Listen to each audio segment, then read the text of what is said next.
योजनेमध्ये मुदतवाढ करण्यात आली केवायसी साठी। ई केवायसीची मध्ये मधल्या कालावधीमध्ये जी मराठवाडा आणि पश्चिम महाराष्ट्र इतर भागामध्ये जी काही कोकणामध्ये सुद्धा जी अतिवृष्टी आणि जी नैसर्गिक आपत्ती आली त्याच्यामध्ये अनेकांनी आपले कागदपत्र असतील, दाखले असतील हे त्या ठिकाणी गमावले। काही विधवा महिला आहेत, काही एकल महिला आहेत, यांच्या त्या संदर्भातल्या काही तांत्रिक अडचणी होत्या आणि या सगळ्या पार्श्वभूमीवर आम्ही मुदत जी आहे ती 31 डिसेंबर पर्यंत वाढवलेली आहे ई केवायसी करण्याची। आणि त्याचबरोबर ज्या विधवा आणि एकल महिला आहेत किंवा ज्या विभक्त झालेल्या महिला आहेत म्हणजे डिवोर्सी असतील त्यांना सुद्धा त्यांचे कागदपत्र जे आहेत ते त्यांच्या अंगणवाडीमध्ये ज्या सेविका असतात त्यांच्याकडे त्यांनी जर ते उपलब्ध करून दिले तर ते अपलोड करून त्यांची ई केवायसीची प्रोसिजर ही सुरळीत। हॅलो लाडक्या बहिणींनो आणि लाडक्या ताईंनो, मुख्यमंत्री माझी लाडकी बहीण योजना आणि त्याच्याबद्दलची सर्वात मोठी अपडेट आलेली आहे। नोव्हेंबरचा हप्ता म्हणजे 17वा हप्ता कधी भेटतो, कोणाला भेटतो याची उत्सुकता आतुरता तुम्हा सर्वच बहिणींना लागलेली होती। त्यामध्येच काल आपल्या नगरपंचायतीच्या निवडणुकींना प्रचारादरम्यान आपल्या लाडक्या आदितीताई तटकरेंनी याबद्दल अपडेट दिलेली आहे की नोव्हेंबर महिन्याचा हप्ता कधी भेटणार आहे याची तारीख सुद्धा त्यांनी सांगितली आहे आणि सोबत GR कधी येणार आहे याबद्दल सुद्धा त्या बोललेल्या आहेत। तत्पूर्वी त्यांनी त्यांच्या भाषणामध्ये सांगण्यात आलं होतं की ही जी लाडकी बहीण योजना आहे आमच्यासाठी म्हणजे महायुती सरकारसाठी वरदान ठरली होती आणि आम्हाला विधानसभेमध्ये निवडणुकीमध्ये खूप मोठ्या विजयाला पुढे जावं लागलं आणि त्याच्या माध्यमातून त्यांचं सरकार स्थापन झालं। म्हणून त्यांनी आता या नगरपंचायतीच्या निवडणुकीच्या पार्श्वभूमीला तारीख सुद्धा जाहीर केलेली आहे की या दिवसांमध्ये तुम्हाला पैसे येऊ शकतो। सोबतच लाडक्या बहिणींनो त्यांनी सांगितलं आहे की ज्या बहिणींना 16वा हप्ता भेटलेला आहे त्याच बहिणींना 17वा हप्ता देखील येणार आहे। तर म्हणून कमेंट बॉक्समध्ये नक्की सांगा की तुमच्यापैकी कोणत्या कोणत्या बहिणींना 16वा हप्ता भेटलेला आहे। सोबतच या आदितीताई तटकरेंना म्हणायचं ज्या बहिणी अपात्र आहेत त्यांच्याबद्दल सुद्धा लवकरात लवकर निर्णय घेऊन त्यांना सुद्धा ते पैसे वाटप करावे अशी माहिती आदिती तटकरे यांनी स्वतः त्यांच्या पत्रकार परिषदेमध्ये आणि नगरपंचायतीच्या निवडणुकीच्या प्रचारादरम्यान दिलेली आहे। तर चला आपण जाणून घेऊयात। बघा लाडक्या बहिणींनो, हीच माहिती साम टीव्हीने सुद्धा दिलेली आहे।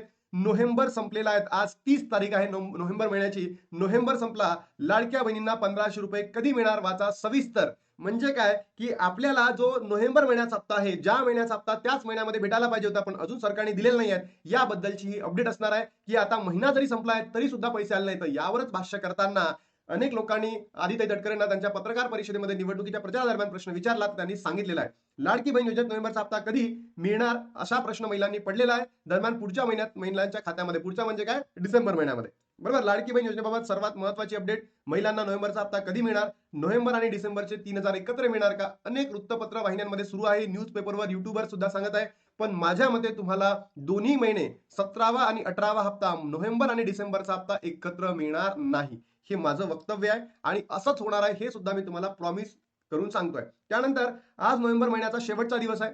नोव्हेंबर महिन्याचा शेवटचा दिवस आहे तरी अजूनही लाडकी बहीण योजनेअंतर्गत महिलांच्या खात्यामध्ये पैसे जमा झालेले नाहीत, माहितीच आहे सगळ्यांना, GRच आलेलं नाही आहे। यावरच भाष्य करताना आदितीताई तटकरेंनी सांगितलेलं आहे की 2 तारखेला निवडणूक आहे, 3 तारखेला रिझल्ट आहे आणि त्याच्यानंतर 4, 5, 6 या 4, 5, 6 तारखांमध्ये काय होणार आहे लाडक्या बहिणींनो, GR प्रसिद्ध होणार आहे आणि त्याच्यानंतर वाटप कधी होणार आहे ते सुद्धा तुम्हाला या व्हिडिओच्या माध्यमातून शेवटीला सांगणार आहे। तर शेवटपर्यंत व्हिडिओ नक्की बघा।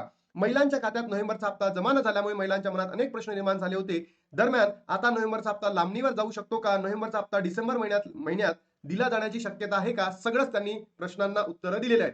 राज्यात निवडणुकीनंतर मिळणार पैसे, यस, याचं उत्तर सुद्धा काय लाडक्या बहिणींनो, यस, निवडणुकीनंतर। आता कारण की 2 डिसेंबरला काय इलेक्शन डे आहे, 3 डिसेंबरला रिझल्ट आहे आणि स्थानिक स्वराज्य संस्थांच्या निवडणूक आहेत। मग आता काही बहिणी म्हणतात की दादा आम्हाला 3000 भेटतील का, तर 3000 भेटले तर खूपच छान आहे। तर तुम्ही सुद्धा कमेंट बॉक्समध्ये सांगा तुम्हाला 3000 जर भेटले तुम्हाला खुशी होईल का, नक्की कमेंट बॉक्समध्ये सांगा। पण मला असं पर्सनली वाटतं की तुम्हाला फक्त आणि फक्त 1500 रुपये दिले जाणार आहे, बरोबर। या काळात महिलांच्या खात्यात पैसे जमा केले जाणार नाहीत, 2-3 मध्ये होणार नाही। दरम्यान निवडणुकीनंतर महिलांच्या खात्यात पैसे जमा केले जाऊ शकतात, पहिल्या वेळेवर तरी पैसे येणार नसल्याची चिन्हे दिसत आहे। दरम्यान याबाबत कोणतीही अधिकृत माहिती समोर आलेली नाही असं यांनी म्हटलंय। पण आदितीताई तटकरेंनी सरळ सांगितलं आहे 4, 5, 6 या तारखांमध्ये GR प्रसिद्ध होणार आहे। स्वतः आदितीताई तटकरेंनी याबद्दलची माहिती दिलेली आहे, म्हणून ही आपल्यासाठी आनंदाची आणि खुश खबर असणार आहे लाडक्या बहिणींनो। मग त्याच्यानंतर साम टीव्हीने छापलेला आहे नोव्हेंबर आणि डिसेंबरचा हप्ता एकत्र येणार का, तर मी तुम्हाला सांगतो नाही म्हणजे नाही। अनेक वृत्तपत्र माध्यमे म्हणत असतील की आपण मागणी करू, हे करू, ते करू, पण लाडक्या बहिणींनो सरळ सांगतो, सत्य घटना आहे की तुम्हाला फक्त आणि फक्त 1500 रुपये म्हणजे 17वा हप्ता भेटणार आहे। मग तो 17वा हप्ता कोणाला भेटणार आहे, ज्या बहिणींना 16वा हप्ता भेटलेला आहे त्याच बहिणींना। आणि तुम्हाला हे सांगतो की अनेक युट्यूबर सांगत असतील की लाडकी बहिणीचा जो नंबर आहे तो वाढणार आहे, तर नाही, वाढणार नाहीये. ज्या बहिणींना 16 हप्ता भेटला होता त्याच बहिणींना ते पैसे दिले जाणार आहे. काही लोक दाखवतात की या महिन्यामध्ये एवढे भेटले होते, त्या हप्त्यामध्ये एवढे दिले. सगळं लाडक्या बहिणींनो आता असं होणार नाहीये. जो मागच्या महिन्यामध्ये जो निधी आला होता किती 410 कोटी 30 लाख इतकाच निधी या महिन्यामध्ये सुद्धा येणार आहे, त्याच्यावरती येणार नाही.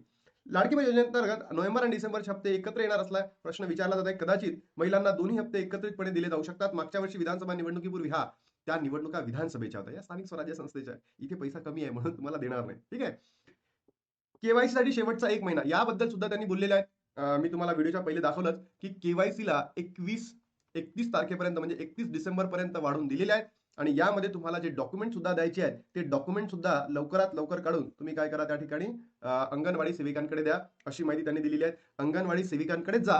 जिल्ह्याच्या ठिकाणी तुम्हाला जायचं असेल, जर अंगणवाडी सेविका घेत नसेल तर तुम्ही जिल्ह्याच्या महिला व बालविकास विभागाकडे जाऊन ते देऊ शकता. पण याच्यामध्ये आदित्य तटकरेंनी काय सांगितलं, GR येणार किती 4, 5, 6 या तारखांमध्ये. त्याबरोबर त्यांनी काय सांगितलं, मुदतवाढ दिलेली आहे ई केवायसीला 31 डिसेंबर. पण काही लाडक्या बहिणींचे प्रश्न आहेत ते अजूनही सॉल्व्ह झालेले नाहीत. जसं की बघा 4, 5, 6 यामध्ये काय येईल, GR येईल. आणि त्याच्यानंतर लाडक्या बहिणीनो 8 ते 13 तारखेमध्ये लिहून घ्या माझ्याकडनं. हेच कोणी सांगितलंय, आदितीताई तटकरेंनी सांगितले आहे की सेकंड वीक ऑफ डिसेंबर म्हणजेच 8 ते 13 या दिवसांमध्ये तुम्हाला नोव्हेंबरचा हप्ता म्हणजे 17वा हप्ता दिला जाण्याची दाट शक्यता आहे. आम्ही देऊ असं प्रतिपादन सुद्धा त्यांनी कोणी दिले आहे, आदिती तटकरे मॅमने दिले आहे. पण आदिती तटकरे मॅमला माझे जे सगळे प्रश्न आहेत ते या ठिकाणी पुन्हा मांडतो, कारण की मी दररोज हे प्रश्न त्यांना मांडतो आहे. आणि आपण जेव्हा मांडणी करतो तेव्हा तुम्ही जर बघितलं असेल, त्यांना 52 लाख बहिणी अपात्र असा मेसेज आलेला होता. त्यावेळेस आपण व्हिडिओ बनवला आणि त्याच्या माध्यमातून त्यांना काय करावं लागले होते, की रात्रीला पोस्ट करावं लागलं होतं की ही न्यूज चुकीची आहे. तर असंच मला आदित्य तटकरेंना समजून सांगायचं आहे किंवा त्यांना विचार करायला बाध्य पडायचं आहे की या ज्या लाडक्या बहिणींचे जे छोटे छोटे मोठे मुद्दे आहेत यांना तुम्ही अजूनही का सॉल्व्ह केलेलं नाही आहेत. अंगणवाडी सेविका कागदपत्रे अजूनही घ्यायला तयार नाही आहेत. काही जिल्ह्यांमध्ये सुरुवात झालेली आहे. मी स्वतः महिला व महाराष्ट्राच्या जे महिला व बालविकास अधिकारी आहेत त्यांच्याशी चर्चा केली. त्यांनी म्हटलंय आम्ही आदेश दिलेले आहेत, तरी सुद्धा ज्या अंगणवाडी सेविका कागदपत्रे घेत नाही आहेत तर ऑनलाईन सुद्धा लवकरात लवकर वेबसाईटला ते ऑप्शन उपलब्ध करून द्यावं, जेणेकरून ते डायरेक्टली अपलोड करू शकतात. पती वडील नाहीत या बहिणींसाठी डॉक्युमेंट्स आहेत. ज्या बहिणी एकल आहेत त्या बहिणींनी काय करावं याबद्दल सुद्धा सरकारने लवकरात लवकर निर्णय घ्यायला पाहिजे. OTP येत नाही, हा तर प्रॉब्लेम अजूनही सॉल्व्ह होत नाहीये. पात्र यादीमध्ये नाव नाही, हाही प्रॉब्लेम जसाच्या तसाच आहे. याला सुद्धा सरकारकडनं सॉल्व्ह केला जात नाहीये. आणि ज्या बहिणींकडे मोबाईल नाही आहे, त्यांच्या पतीकडे मोबाईल नाही आहेत, या बहिणींचे प्रश्न कधी सोडवणार आहात ते नक्की सांगा. निवडणूक आली होती म्हणून तुम्ही जो 52 लाख बहिणी अपात्र ठरल्या होत्या याबद्दलची पोस्ट केली होती, तर आता जसं तुम्ही काल नगर परिषदेच्या निवडणुकीच्या प्रचारादरम्यान ज्या कमिटमेंट दिल्या याच्याबद्दल आम्हाला फेसबुकला पोस्ट द्या, लवकर GR आणा. त्याच्या माध्यमातूनच आम्हाला विश्वास होईल. तर लाडक्या बहिणींनो तारीख आलेली आहे. GR कधी येणार आहे 4, 5, 6 आणि त्याच्यानंतर पैसे वाटप कधी होणार आहे 8 ते 13 मध्ये. आणि हा व्हिडिओ तुम्ही जर बघितलं असेल ना लाडक्या बहिणींनो, मी इथून 1 महिन्या पहिले बनवला होता आणि सांगितलं होतं की नोव्हेंबर महिन्याचा हप्ता तुम्हाला 8 ते 13 तारखेमध्येच मिळणार आहे. बरोबर. त्याच्यानंतर काही युट्यूबर्स म्हणत होते 27, 28, 29 ला भेटणार आहे, GR येणार आहे. म्हणून मग मी 27, 28 म्हटलं होतं की GR येणार आहे आणि तो GR अजून आला नाही. म्हणजे लाडक्या बहिणींनो बघा, काल सांगितलं स्वतः आदित्य तटकरेंनी, म्हणजे आपले जे व्हिडिओ असतात क्वालिटी आणि ऑथेंटिक असतात. ठीक आहे. आता लाडक्या बहिणींनो या ठिकाणी थांबतो आणि भेटतो तुम्हाला नवीन व्हिडिओमध्ये. तुमच्या प्रतिक्रिया काय नक्की कमेंट बॉक्समध्ये सांगा. Bye bye.